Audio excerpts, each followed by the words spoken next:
Hello and welcome back to another episode of Buns Breakdown. Today we're going over the San Antonio preview. As always, joined by Dylan. And to begin with, we'll go over the last game versus Oakland Roots. Another, I guess, very typical Oakland Roots game for us. Dylan, you were actually there yourself. What did you make of the game? And also, how was the atmosphere at the game as well?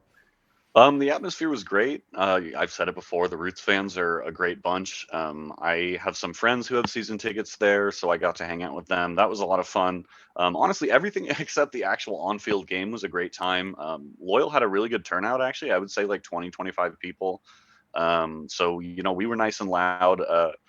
But yeah, the game was not great and extra frustrating because it's just like the same old shit, honestly. Yeah, it was. It's one of them. I think we've kind of been banging on about it all season as far as how the attack's looking, kind of defensive issues here and there. Again, first goal again comes down to a defensive error. I don't always like to name names, but from Carl Adams, and again, it's kind of two mistakes in two games from him. The last game, I guess, versus Miami, kind of got the wrong side of Carl, or was it Carl Murphy? I can't remember. I think it's Carl Murphy. And then this was poor on that one. So it's kind of same old. Again, the attack isn't looking too much better. It's kind of one of the main issues we've been kind of banging on about all season.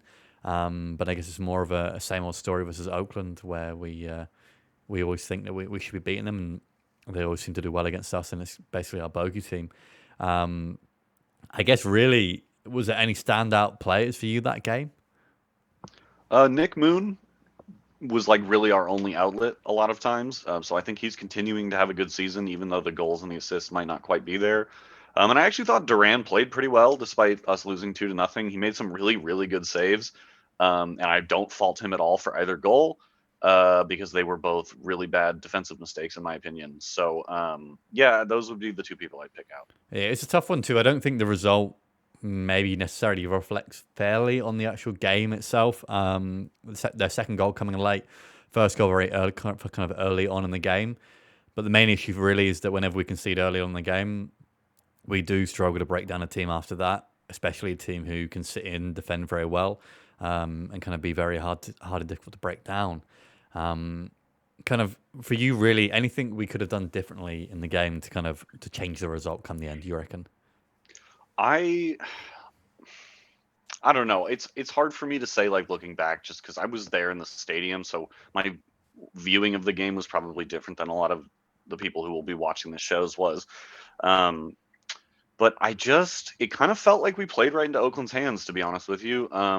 I there was a feeling in the stadium in our section when that first goal went in, like here we go again. They press high well, they defend low well, and those are like two things we can't deal with apparently. So any specific thing I don't know that I could point to one thing that maybe we should have done better, but I guess I hate to keep harping on this, but it almost feels like they knew exactly what to expect and we played to that to a T. I mean, yeah, so it seems to be the case. It keeps popping up as far as teams know how we play. We aren't really changing how we play. And although kind of building out from the back and playing out from the back is one of our kind of key things, there's also been kind of our kind of downfall at times of season two, as far as struggling with that and allowing kind of pressure there as well.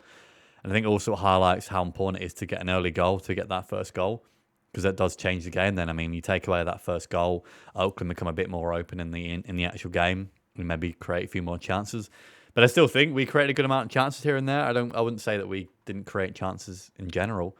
Um, but you've kind of got chances like Evan Conway's chance that maybe he could have scored at a better shot on goal from there.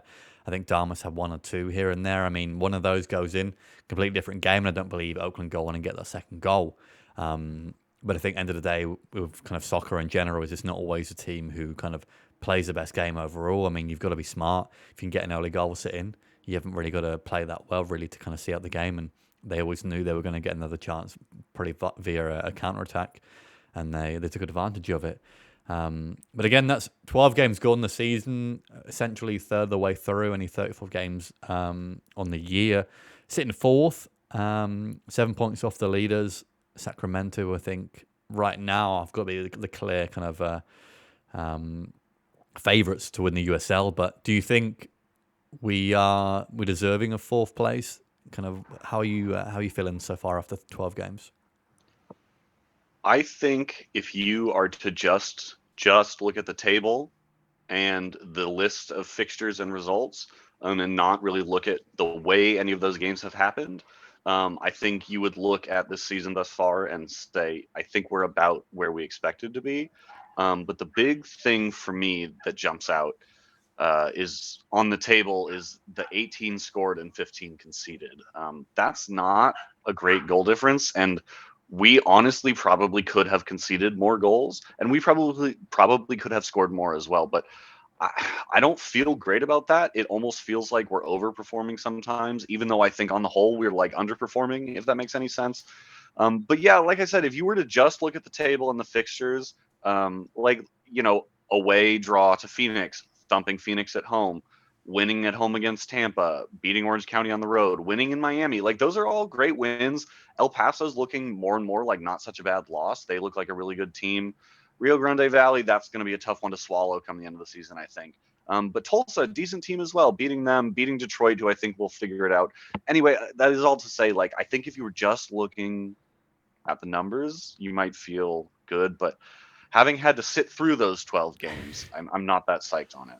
Yeah, that's the one thing. I think the results and kind of stuff doesn't look too bad.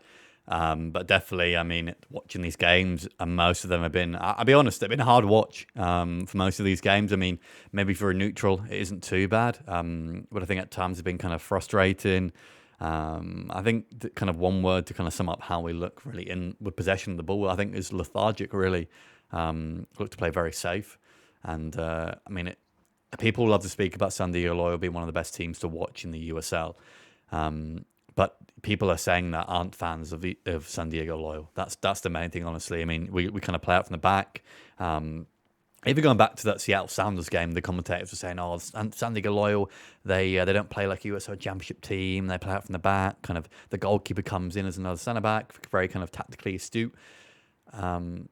But when you watch these games, it's kind of the kind of the tactics at the back is very good, all well and good. But again, going forward, it's very tough to watch us trying to put together and create an attack, honestly. And I know even on our season preview before as well, the last season, the San Diego Loyal conceded the most amount of goals out of any of the teams that made the playoffs last year. That isn't a good kind of a stat to be tied to. And again, it isn't looking great defensive this year too. So again, if we aren't looking great defensively, the attack isn't clicking yet. I don't know. It's too tough to be, I guess, too excited. We always want to be optimistic. And I think the way we set as far as the attack's not clicking yet is the main thing. But you've gone 12 games into the season, a third of the way through. The answer or the question really is, when is it going to start clicking? And that's kind of the main thing, really. So I think before the season we said kind of third, fourth to end the season. So we are somewhat meeting expectations. But it's a tough one. Like I said here, the next three games kind of be a good litmus test for the rest of the season. San Antonio twice, Sacramento. San Antonio won the league last year, and then Sacramento probably the favourites right now. So we'll see how these next three games go. I don't want to kind of be too downbeat, but Dylan, out for you, what would you say a good amount of points from these next three games would be? Oh, that is a tough question. Honestly, if we come out with like 4 points, I'll be ecstatic. I think more realistically, I would honestly take two, but I don't even know if we're going to get that many. I do not feel good about this San Antonio game on the road, and we'll get into the reasons for that in a sec. Sacramento are a freaking juggernaut. Right now, to me, they're the clear favorite to win the title, but obviously we're only a third of the way through the season. And then we got San Antonio again, like 4 days later. We're never good on quick turnarounds. I know we beat San Antonio 3-0 last year, but they were hampered by injuries and in poor form, and we were in the best form of our season. That was probably the best game we played last year, if I'm honest. And so yeah, sorry, that's been a roundabout answer, but I'm gonna go 4 points optimistically, but realistically, though, like my brain says more like 2 points. And just to refer back to something you said, the word I would use to describe our attack so far this season is tedious. If you stand with me at the games, you'll have heard me use that word a lot. Yeah, like I said, it has been a tough watch. I mean, it's hard. It's hard to not be, I mean, too pessimistic, but it hasn't looked great so far this season. enough of that, though. We'll roll into the actual preview of the show here. San Antonio, like I mentioned, they were last year's USL winners. They're currently third in the table, only 2 points above us. So, again, you look at that, you think, well, we're not doing too bad. The last year's winners are only 2 points above us. But again, the numbers and stats are very different, kind of how the kind of play looks on the field. So far, they've had 6 wins, 4 draws, and 2 losses. Again, we are playing them away from home, and San Antonio's home record, they're currently on 3 wins and 3 draws. So, again, unbeaten at home still. Their only losses this season have been to Louisville, who, again, are always one of the top teams in the USL. And surprisingly, Detroit City, who again, aren't having a great season, which isn't too much of a surprise there. But obviously, a big surprise there, that upset there. They've also gone ahead and drew with Sacramento. They beat Charleston Battery 7-0, who, obviously, Charleston having a great season. They're top of the Eastern Conference, so that says something there too, the fact that San Antonio beat them 7-0. And then they've also had the second lowest amount of goals conceded in the whole of the USL. As far as San Antonio so far this season, Dylan, any kind of surprises? Do you think they performing to expectations so far? What do you make of the season so far? Yeah, they had some hiccups early in the season, but I think it's safe to say that was down to some injuries. They were missing some of their best players, Mitchell Tainter and Asokar, who we talked about in the Oakland episode last week, who came over from Oakland. And since those guys have come back and the team's just started to play better, I would say they're about where I expected them to be. I mean, we talked about it in our preseason preview. San Antonio and Sacramento really were the 2 teams we saw duking it out for that top spot. I still think that will be the case. I would say the most surprising thing about San Antonio this season has been the sheer number of players they've signed. Yeah, it's. I think every time I rant and rave about us making a new signing, San Antonio seem to make a signing to kind of wind me up even more. And I'll be honest, signings have mainly been good. They've been very, very good signings. Very good. I'll be honest, I'm shocked they've been able to get some of these loan signings in, considering how good they are. Yeah, I mean, could they be doing better? I mean, maybe a bit higher than El Paso, maybe. El Paso still have a game in hand as well, so I mean, they're flying as well. But yeah, it's. I mean, San Antonio, they haven't really weakened from last year, and again, definitely, I think they'll be pushing Sacramento all the way for that top spot. And then, Dylan, do you want to walk us through how San Antonio lined up in their last game as well? Yeah, sure. So their goalkeeper, Jordan Farr, I guess we haven't really gotten to talk about him on this show yet, but he's one of the best goalkeepers in the USL. I think a lot of people might say he's the best. Pretty sure he won goalkeeper of the year last year in San Antonio. Obviously won the championship. So Jordan Farr, excellent goalkeeper. I'm sure he will have a great game against us because it seems like everyone does. Back line, probably, again, best back line in the league. From left to right, they have Garcia, Tainter, and Maloney. They play like a 3-5-2, 3-4-3 shape. So in the midfield, they had Gomez and Batista at the wingback spots. But like I mentioned, Asokar is somebody you can maybe expect to see at some point. And then in the midfield, they had Hernandez, Abu, and Zuhir kind of playing that like flex 10 midfield role. And up top, they had Oluwase. Sorry if I am totally butchering that. And Dylan up top, spelled differently. So yeah, that's kind of the general shape. But like I said, they have a huge squad, so I don't know if I necessarily expect that it'll be the exact same 11. Yeah, I mean, they've got a lot of players in there. You mentioned too Zokar as well from Oakland, not even in that lineup there. Essentially, like I said, a 3-5-2. Basically, they press high very aggressively, push kind of play out wide, which again is where we're going to play most of the game. So am I worried that they like teams to go out and play out wide a little bit because it's kind of going to fall into the hands of how we play? And as far as kind of us playing down the middle, it's almost been non-existent, if I'm being completely honest. But like you mentioned, Dylan, as far as kind of Jordan Farr being possibly one of the best goalkeepers in the USL, I think he did win the USL goalkeeper of the year last year. Also, as far as the backline and keeper goes, Farr, Batista, and Garcia played every single minute so far for San Antonio, so not a lot of changes in the back for them as well. And then we mentioned too, as far as the loan signings, they've obviously brought in Zuhir from Montreal. He was the one that I was surprised that they let go of. Only 19 years old.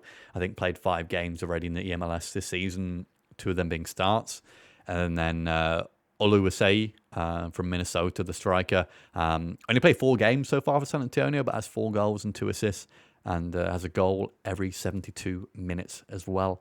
But again, any other players in their team that kind of stand out for you as key players here? Honestly, San Antonio is a stacked squad. I could point to probably any one of the guys in the starting 11. But yeah, Zuhir had an incredible debut against New Mexico last week. Oluwaseyi has been fantastic. I mean, that goal return is pretty ridiculous. I know Hernandez keeps things ticking in the midfield for them. He came off early last game. I have no idea if that was an injury or not. I don't know. We talked about Jordan Farr already. So the last person I'll really talk about, or the last two, are Mitchell Tainter and Connor Maloney in the back line.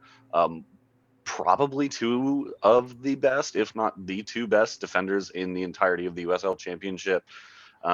Those guys are beasts, and they also score goals. So like if one of them ever signed with Loyal, I would be absolutely ecstatic. Yeah, they've got a very big physical team. I mean, they are stacked everywhere. Like I said, they've got players on the bench too, who no doubt will come on and put in a good shift as well. And the one other guy I did want to touch on too was Lamar Batista. Actually, was only originally signed to a 25-day contract to begin with. But I think went on to, I think he scored a absolute screamer first game of, I believe. It might be the one from the halfway line, something crazy. I think he scored a crazy goal in their first game of the season, but I know he got 2 back-to-back Team of the Week accolades to begin the season, and I'm pretty sure he's got a Team of the Week appearance again as well. And then moving into our lineup here, again, I keep thinking we're getting very close to predicting the correct lineup, but then injuries come in, last-minute changes here and there, so it'll be a tough one. But then walk us through the back line and how we think that's going to look for the San Antonio game. Well, our selection woes have not really been alleviated yet, as we've referred to already in this episode and others. We probably still need a signing in the back line. So we're not going to harp too hard on that. But so Fari will probably start again. We brought in a goalkeeper on like a 1-month or 25-day contract or something like that. So that to me, well, and we did see that Koke was injured. So I would guess he'll probably be out for a couple weeks. So I expect Fari will start. And like I said, I thought he played, pretty okay against Oakland. And then in the back line, Simba, Adams, and Martin, as far as I know, are the only 3 like central defenders or people who can play in that role that we have available. I guess Camden maybe, but I think Nate definitely prefers him in midfield, and I have to agree with Nate on that assessment. So that's, I think, how our defense will probably shape up. Yeah, I can't really make any adjustments there as far as what I'd suggest. I mean, we've got obviously Duran starting there. Alan Solari was the guy we brought in, but he was basically a backup at LA Galaxy 2 last season. So I don't imagine he'll see any minutes. Again, I'm not worried with having Duran starting. I mean, it's crazy to think that I think a 16-year-old starting for our team. I'm not worried about it at all. I think it goes to show kind of how good he is and his potential there. But yeah, back line there isn't anyone else to add in. Obviously, Stoneman is out injured apparently. Camden's the other option. But like I keep mentioning too, there has to be another centre-back signing in the works somewhere. Otherwise, we've been kind of talking absolute. I mean, we've been banging on about this for about 2-3 months now. Maybe not 3 months, that would have been before the season, but for a long time, since Ebby was out injured. They're moving into wing backs. I mean, I've gone but Moon and Bodley, I think. I mean, the only other option there is Perez, and I think that goes to show as far as depth too, that right now we're struggling. Do you think Moon and Bodley, I mean, Perez, what do you think we go with in this game? Yeah, I think Moon and Bodley. I would say Nick Moon is probably player of the season so far for me. Him or maybe Koke. I think Bodley has been a pleasant surprise for me this season. He's not perfect, and he could. I definitely think there's more to see from him. I think he can hit another level for sure. But I've been relatively pleasantly impressed with him. So yeah, I think we stick Moon and Bodley. Yeah, I think before the season, Bodley's more so like I think people almost thought like an Andrew Carlton replacement, kind of a squad depth player. But he's come in and done well. I think beforehand maybe he's not had as much pro experience as he may have liked. So I think he's still developing there. But against a team like San Antonio, I wouldn't want to kind of I guess, use a guy like Perez at wing back who isn't defensively astute as Bodley, although Bodley, I wouldn't say is a defensive winger by any means either. Midfield, this has been somewhat of a tough area for us. Charlie still out injured, we think, which honestly, I mean, we talked about Moon being player of the season so far. I think Charlie's been up there. I mean, if Charlie had played more games, I definitely think he'd be kind of vying for that kind of title. But I mean, how big of a miss do you think Charlie's been recently? I mean, I think he's been huge. I agree. If he had played more games, I think he might be an easy shout for player of the season so far. And actually, again, shout out to John Morrissey. Put an article on his Substack talking about each team's X factor player who could, help them improve in the second half of the season. For us, he talked about Charlie Adams, and I mean, you just look at these statistics, and it's pretty obvious what he brings. He's just got like one of the best key forward passing eyes in the entire league when he's fit. And so that's what we miss. He's really good at pulling into those wide spaces or dictating play from the middle of the field. I don't think it's an accident that we struggle to penetrate through the middle when Charlie's not playing. So yeah, he's a colossal miss for us. I really hope he's back soon. I really have no idea what's up with him. But yeah, he keeps things ticking in a way nobody else in our team can.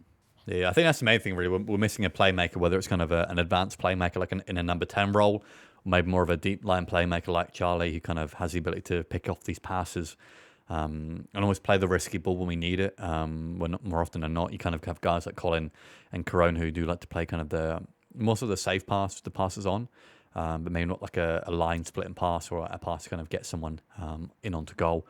But as far as midfield three goes, without Charlie, I mean, I guess it only leaves Corona, Colin, and Guido. Although last game, Corona did start on the bench, and Toomey kind of played in that Guido role, and Guido himself kind of played in the Corona role, I guess, in the middle.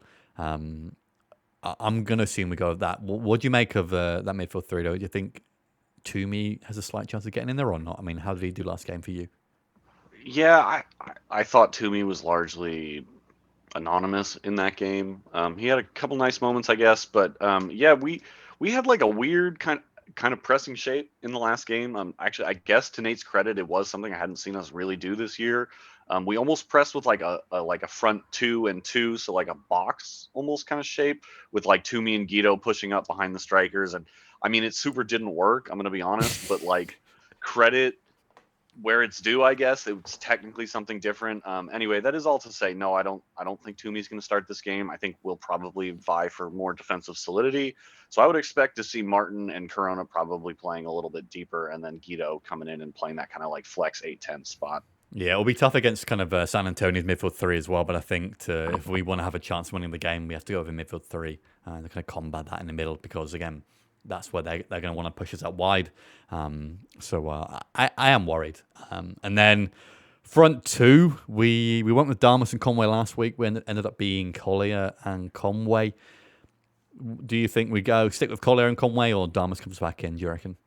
I would like to see Damas come back in. I don't think Collier necessarily had a fantastic game against Oakland. And I mean, we talked about it last week. I thought Damas would have been a good fit for that game. And at least from my perspective in the stadium, I watched us lump a lot of long balls forward in the first half, which is not what Collier does well. And then we kind of stopped doing that when Damas came on, which is irritating because that's exactly what Damas does well. So yeah, I would like to see Damas play in this game because I do think we're going to need a long outlet ball. Whether or not we choose to use it, that's another question. But yeah, I would like to see Damas come back in. And Conway, I think, has played himself into a point where like he's undroppable as far as our strikers go because nobody's really like doing that great, and he's our leading scorer. And I think he links things up better than any of the other forwards can. Yeah, I mean he's been the only guy for us to score more than 2 goals a season. I mean that's not great showing as far as kind of no one else after 12 games scored more than 2. I mean 2 goals apart from Conway on 4. But yeah, I think for me Damas comes back in. I've liked Collier when he has come off the bench. I'll be honest, I've not liked when he started games. And then, like you mentioned there too, it seemed very strange to wait so long to bring Damas on when Oakland was sitting so far back in their own kind of half that Damas had no kind of space to get in behind and really use his strengths, which again is a conversation for another day as far as the whole signing of Damas and does he really fit into our style of play and all that. But again, he's not convinced me that he is kind of I wouldn't say our savior this season. But as far as kind of the kind of potential, not potential, more so the expectations, I definitely wouldn't say he's met them thus far. But again, it's a long season. We hopefully can be proved wrong here. And then into the key matchups and kind of questions here. I've got here, how will we do in our second big test of the season after the Sacramento game? I know maybe you can chuck in the Orange County game as being kind of a big one, and maybe the Phoenix games, considering how well Phoenix are doing now. I think before the start of the season, we weren't kind of too sure of them. But really, I think this is kind of our second real test against like an actual USL contender. Can we deal with San Antonio's physicality? Again, we've touched on kind of how big and strong they are, but they're they're a pretty physical team. And then can we successfully build up from the back? San Antonio will press us very well back there, and I am a little worried about how we'll deal with that. And then, I touched on here also as kind of them being a title contender, but how does the attack look versus a very good team who are, again, very good defensively? We all know how our attacking issues have been so far. So that is definitely a concern there. And then, do we see anything different from Nate tactically? Dylan did touch on as far as the pressing looks a little bit different. But moving into like the matchup and the questions, anything else? Do you want to add there? Anything that you want to touch on as far as I've gone over? I could spend a lot of time talking about like each of these individual points, and I could go into a lot of detail on this. But the truth is, I'm like not looking forward to this game. I don't think it's going to go well, if I'm completely honest with you. I think the way that San Antonio plays, just like as their normal plan A setup, is basically exactly what other teams have done to negate what we try to do. So like not only do they know what to do because people have clearly figured it out, but that's like their plan A. So not feeling great about this one. Yeah, like we touched on looking at the New Mexico game as well versus San Antonio. San Antonio forced them to essentially play how we play. So when you've got a team who likes to make the other team play how we play, it's not necessarily the best concoction and combination. So I'm not looking forward to it, and I think it'll definitely be I don't know, an eye opener as far as kind of showing more so the issues we do have, maybe highlighting them, and then moving into my favorite part, predictions. Dylan, as always, to go first. I'm looking forward to this one. What are you going with for this game? You're looking forward to my prediction, right? Not the game. Yeah. Okay. Yeah. I don't know. I'm kind of torn between two minds here. On one hand, I kind of like think we might get thumped, like 4-1 or something like that. But on the other hand, I think we might have a good showing and like only lose 3-1. So I'm gonna go 4-1, San Antonio. Honestly, like I know we were raving about our defense at the beginning of the season, but the Ebby injury has frankly been devastating. He brought a physicality to our defense and a ball playing ability, like an aerial ball playing ability. Not like with his feet, that none of our other defenders can really replicate. And I know I said I wasn't going to talk about it more, but we need to bring somebody else in. So I don't have too much faith in our defense in this game, especially considering we're going to spend a lot of time defending in transition.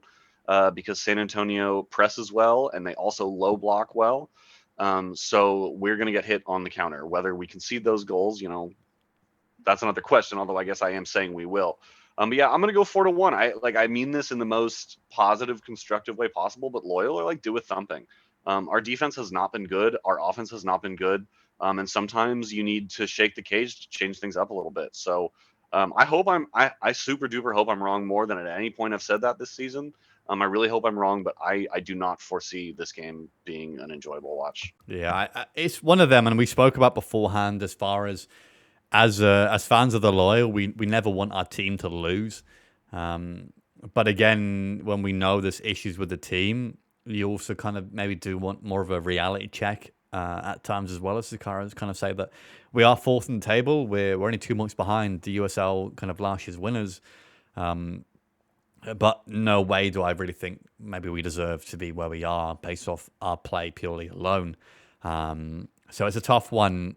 4-1, I think, is a very good prediction. And again, I'm worried partly because, again, they beat a team like Charleston 7-0 away from home.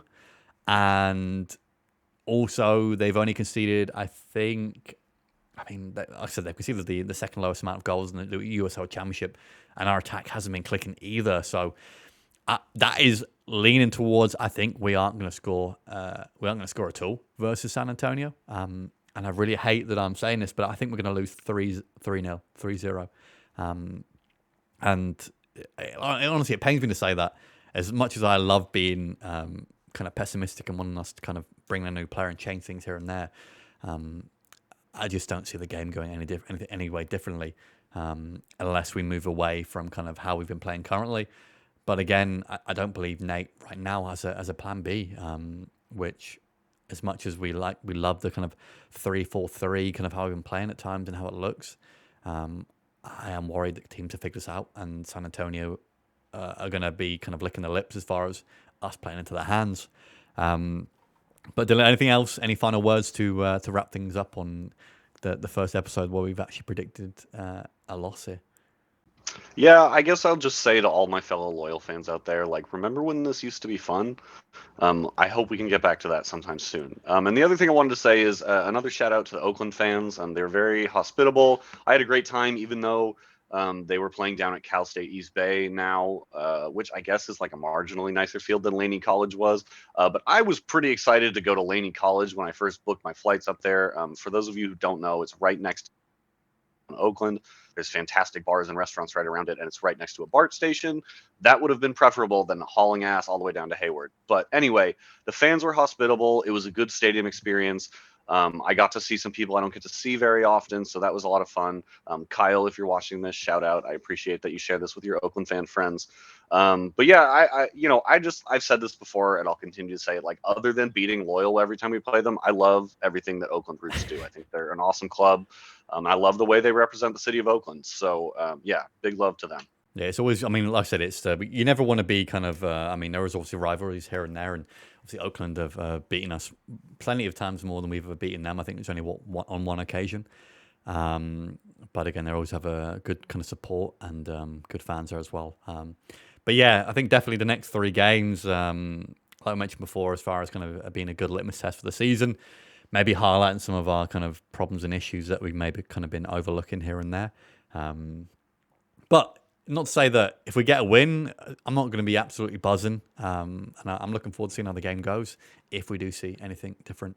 But yeah, and then also a very special guest for next week. Obviously, Sacramento being the league favourites. Dylan, who do we have joining us on next week's episode? Yeah, well, like you said, a very special guest. We've been talking with Mr. John Morrissey of USL Tactics. He's, done a lot of work. I feel like if you're really at all in the USL space, you've heard of him. He's the forefront, I think, of kind of pushing the USL like tactical stuff as far as media goes. So I'm a big fan of his, so I'm very excited to have him on. And as you all may or may not know, he actually did work for Sacramento Republican coach Mark Briggs, I think last season. So he should have a lot of good insights for us. So we're really excited to bring that to you. Yeah, it should be a great one. I know he's been a really good resource for us and definitely for all USL fans in general, as far as kind of how the team's doing and kind of overall kind of league stuff there as well. So really excited for that one. But again, we'll be back next week for the Sacramento preview. And then after that, finally, well, the Sacramento game will be the next home game, won't it? Will be, I think, considered retro night. So looking forward to seeing whatever that may be. But we'll see you next week. And hopefully the game or our predictions are wrong again in a good way. But we'll see you very soon.